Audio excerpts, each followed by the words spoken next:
So a lot of people ask me on my Parker Fly, my Parker Night Fly videos, they ask this all the time. Hey, I can't afford a Parker Fly. I can't afford a Parker Night Fly.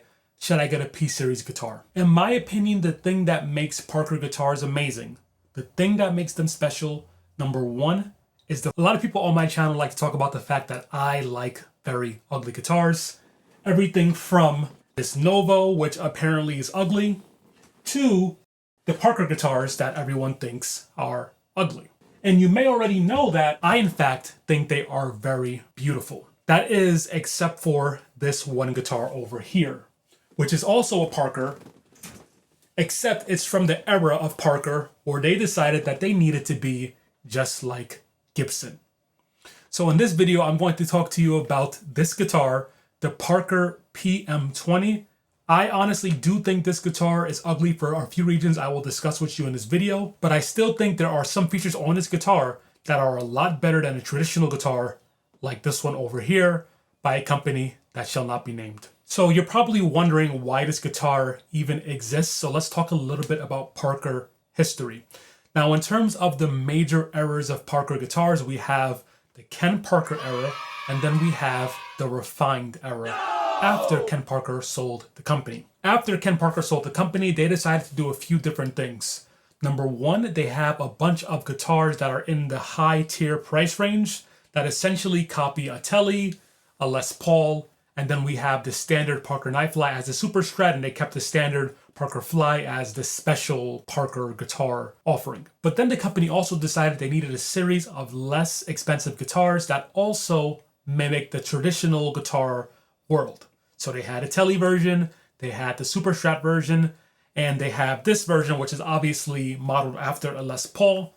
And these were collectively called the P-Series, and this is a PM20 Hornet. Now, unlike the original Ken Parker era where we just had the Parker Fly, the Night Fly, and a few variations, the refinement era had so many ridiculous variations of a few different designs. It's impossible to keep track of all of them, the different woods they use, the different bridges they use, but we're just going to talk about this guitar for today, which again is the PM20 Hornet. Now, the one thing that I hate about this guitar, that I have to admit, along with all the haters, looks ugly, is this headstock. This headstock, which is a fat version of the original Parker headstock, along with this single cut design, is disgusting. It doesn't flow well. It doesn't look good. None of that stuff. Later, they actually changed it slightly so that they had a 3 per side headstock, and I like that version a lot better. And if you want a gold top, they had that version. If you want a flame maple top, they had that version as well. Like I said, there are way too many versions of this guitar. They had one with a floating bridge. You get the point. Now, in terms of the features, since this is a cheaper version of a Parker guitar, we don't have any of the iconic features that I love Parker guitars for. So we don't have stainless steel frets. We don't have a composite fingerboard. We don't have a special bridge. In fact, we don't really have anything that makes this a Parker guitar, apart from the fact that we have a lower horn that slightly resembles the old school Parkers, and we have this headstock that kind of resembles the Parkers. So it's very clear they were doing their absolute best to make this look as similar to one of these guitars. I don't have a traditional Les Paul, so we're using this as the example. They wanted to make these as similar to Les Paul style guitars as possible, but they still did fix the design, in my opinion, in a few different ways. So let's just go through some of the specs. Of course, we have regular tuners. So these are not locking tuners. They work fine, but they're not locking. We have a fairly normal nut. Again, wood fingerboard. And these frets are actually very, very similar to a Les Paul's frets. In terms of the height of them and the width, they're very, very similar. And the fret job here is actually very good, even though this guitar is quite old. Nothing poking you. In terms of the neck shape, this is actually a lot thinner than the standard Parker Night Fly guitars, but it's not as thin as the Parker Fly guitar. Now, even though I don't love this guitar and I think it is pretty ugly, it does have one feature that I really, really love, and it's something that I talked about in a past podcast where I basically ranted about what Gibson should be doing. I'll link it below. It's the Guitar Craft Other Stuff podcast, and while you're at it, also subscribe to the Guitarcraft newsletter. But that one thing is this neck joint. This guitar, when it first came out, was fairly cheap compared to other Parker guitars, and yet we were still able to get this absolutely beautiful sculpted heel joint. We have sculpting as it connects to the body in this set neck. We also have sculpting down at the cutaway, and we have so much clean, beautiful upper fret access that you cannot get on a Gibson guitar unless you spend, I forget how much, but a lot of money. And so if we could just take this one design element, this one simple feature, and add it to an affordable Gibson guitar, I would be so happy. And I promise you, if they ever do it, I will buy that guitar. But let's get back to talking about this guitar. So yes, we have that beautiful upper fret access because of this lovely sculpting. And then of course, on the front of the body, we have a horn that, just like every other Parker guitar, curves down and away.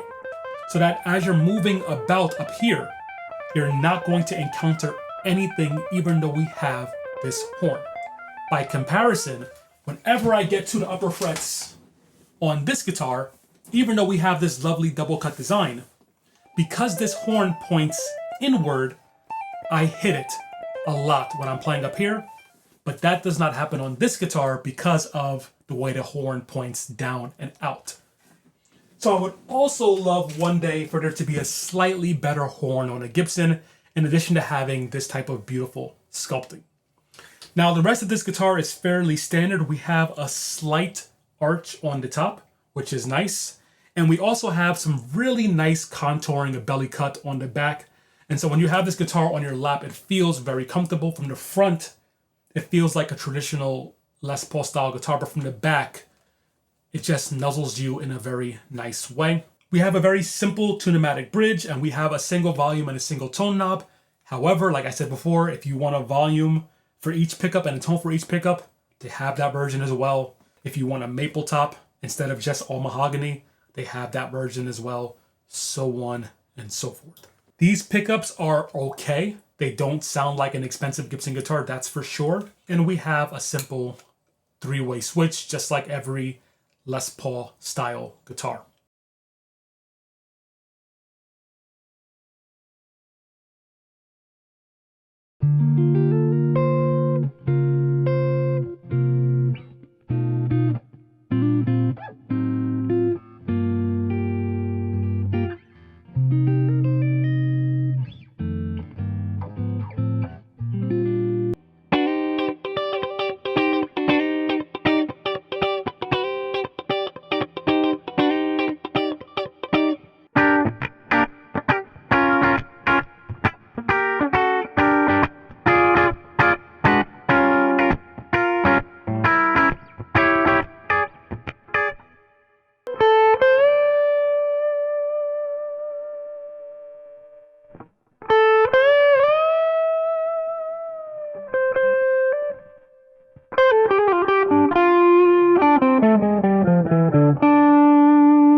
So a lot of people ask me on my Parker Fly, my Parker Knife Fly videos, they ask this all the time. Hey, I can't afford a Parker Fly. I can't afford a Parker Knife Fly. Should I get a P-Series guitar? And I have a whole video where I talk about my first Parker guitar, which was a P-Series. And I tell you about what I think about that particular model. I'll link it up here. But let's just talk about the P-Series as a whole and my opinion on whether or not you should buy them. And it's fairly simple. In my opinion, the thing that makes Parker guitars amazing, the thing that makes them special, number one, is the fretboard. When you have a Parker fretboard, it feels like nothing else because of the material. It's slick. It just feels so special. along with the stainless steel frets. None of the P-Series guitars have any of those things, so they're not special in that regard. They mostly don't even have locking tuners. If you're lucky, you can get one with some sculpting like this one. And so really what we have here is just every other guitar company making every other guitar. And so should you buy a P-Series guitar? I mean, if you want a more affordable Les Paul that has better sculpting, that you can swap the pickups on to get a sound that's a bit better, then sure, it might be for you. But honestly, in the year 2022 and beyond, there are a lot of different options for this style of a guitar, and you don't need to go to Parker to get this type of thing in particular. If you would like to learn more about Parker guitars like the Night Fly or the Fly, I'll link those videos up here, along with my Parker P-Series video where I talk about my first P-Series guitar. I'll link that over here. By the way, I'm Andre Flood, and I'll talk to you soon.